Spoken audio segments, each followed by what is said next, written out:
Tinha um erro fatal. E o que é que aconteceu, Fernando? Foi droga? Alcoolismo? Não, Vera, eu comprei uma coisa na Temo e pronto. Neste momento sou um farrapo humano, como vê, e terminou a minha vida. É SMS, e-mails, a toda a hora uma notificação. Olha, Fernando, o item que tu tens no carrinho já só há 3 itens deste item.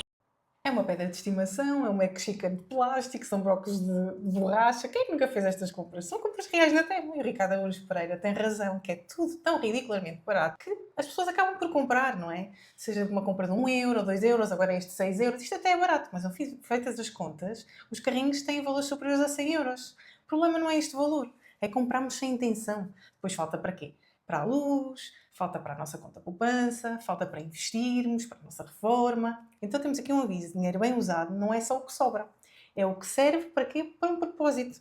Se já fizeste compras inofensivas que viram um rombo no teu orçamento, é o sinal que deves ter que ver a relação que tens com o teu dinheiro. Eu e a André temos um aviso para te fazer. Lê esta legenda.